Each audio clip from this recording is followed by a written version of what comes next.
बवाना से पार्षद रामचंद्र आज बीजेपी के पाले में बैठे हुए दिखे, जबकि वो चुनावों के दौरान तो आम आदमी पार्टी ज्वाइन कर लिए थे और बाकायदा मनीष सिसोदिया ने उनको ज्वाइन कराया था।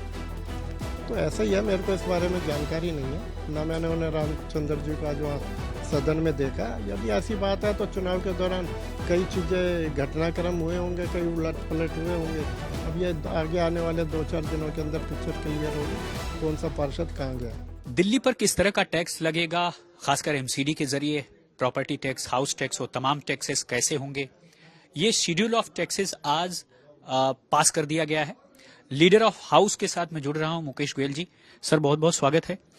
अभी एमसीडी के बजट में खासकर शेड्यूल ऑफ टैक्सेस को लेकर के आप क्या कहेंगे? कौन सी चीजें पास हुई, कौन सी चीजें नई हैं और दिल्ली के लोगों को किस तरह का अब आने वाले दिनों में टैक्स देखना पड़ेगा? दिल्ली के लोगों के लिए, क्योंकि आपको पता है चुनाव खत्म हुए भी कुछ ही समय हुआ है, 2-3-4 दिन ही हुआ, रिजल्ट आए हुए। तो आज यह बजट लाना आवश्यक था, कमिश्नर द्वारा पेश करना, क्योंकि जो हमारा टैक्स ऑफ शेड्यूल है उसकी लास्ट डेट 15 फरवरी होती है। इसलिए आज 13 फरवरी थी, आज उसे शेड्यूल ऑफ टैक्स को पास करना आवश्यक था। तो आयुक्त महोदय उसमें हमारी जानकारी के अनुसार कोई नया टैक्स नहीं लेके आए हैं, वही पुराने टैक्स ऑफ शेड्यूल है जो पिछले साल में थे। तो उन टैक्स ऑफ शेड्यूल को हमने पास किया, बाकी बजट के को पोस्टपोन किया। आगे जब चर्चा होगी, चर्चा करने के बाद उस बजट को पास किया जाएगा। निगम काफी कर्ज में है, देनदारी बहुत ज्यादा है उसकी। इस बात को सीधे बजट को प्रस्ताव को रखते समय कमिश्नर ने भी कहा, उसके बारे में क्या कहेंगे? निगम को कैसे उबारा जाएगा? इसके बारे में मैं कहना चाहूँगा, आपको पता ही है कि निगम कोई आज से तो कर्ज में है नहीं।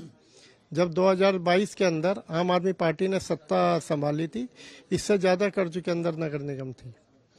तो कर्ज कम किया है? बिल्कुल, आपको पता है पहले 6-6 महीने तक हमारे कर्मचारियों को तनख्वाह नहीं मिलती थी। आज करंट डेट पे हमारे कर्मचारियों को तनख्वाह मिल जाती है। सफाई कर्मचारियों को 1-2-3 तारीख में सैलरी मिल जाती है और हमारे 4th क्लास एम्प्लॉई हैं, हमारे C ग्रेड के, B ग्रेड के कर्मचारी हैं, उन्हें समय पर तनख्वाह मिल रही है।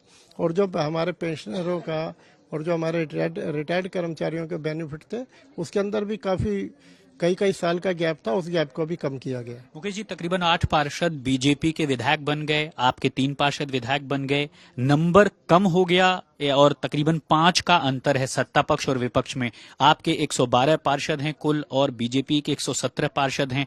तो ये कम जो स्थिति है, विपक्ष का नंबर ज्यादा लग रहा है। अगर कांग्रेस के 7 लोगों को भी मैं देखूं तो अमूमन ये किस तरफ निगम जा रहा है सियासी तौर पर? एक चुनाव में हार के बाद या 22 सीटें लाने के बाद आप निगम में क्या स्थिति डमाडोल दिखाई दे रही है आपको? निगम के अंदर अभी चल रही है, हर तरह के सारी गतिविधियां चल रही हैं। कुछ हमारे पार्षद भी विधायक बने हैं, कुछ भारतीय जनता पार्टी के भी बने हैं। इसके ऊपर देखते हुए इसे संज्ञान लिया जाएगा और अपने आगे की रणनीति बनाई जाएगी पार्टी में बात करके।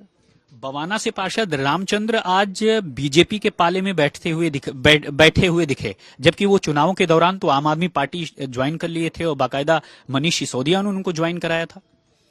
तो ऐसा ही है, मेरे को इस बारे में जानकारी नहीं है, ना मैंने उन्हें रामचंद्र जी का जो सदन में देखा। यदि ऐसी बात है तो चुनाव के दौरान कई चीज़ें घटनाक्रम हुए होंगे, कई उलट पलट हुए होंगे। अब ये आगे आने वाले 2-4 दिनों के अंदर पिक्चर क्लियर होगी कौन सा पार्षद कहाँ गया। ये कब क्लियर होगा? 4-5 दिनों में?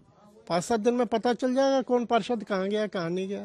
कोई इंटरनल असेसमेंट वगैरह आप लोग कर रहे हैं, ये जानने की कोशिश कर रहे हैं कि कौन पाला बदल सकता है, या ऐसा सोच भी रहा है? नहीं, ये पार्टी लगातार पार्टी इसको संज्ञान में रखती है। जो हमारे प्रभारी है वो इसे संज्ञान में रख रहे हैं और उचित समय पर उचित निर्णय लेंगे। बीजेपी का बहुमत है स्टैंडिंग कमेटी में और आम आदमी पार्टी हालांकि मसला कोर्ट में है, मेयर की तरफ भी बीजेपी बढ़ सकती है जैसा नंबर्स में दिखाई दे रहा है। तो पार्षदों को संभालने के लिए क्या करेंगे?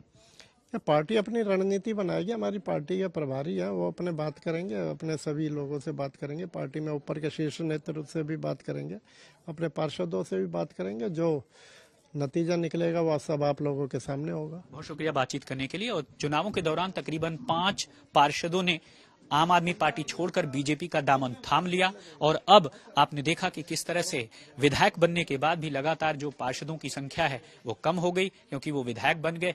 और मुकेश गोयल जी ने साफ तौर पर कहा कि किस तरह से एक तरह का इंटरनल असेसमेंट चल रहा है कि कौन इस तरह का कदम उठा सकता है। कृपाल सिंह के साथ राम किंकर सिंह।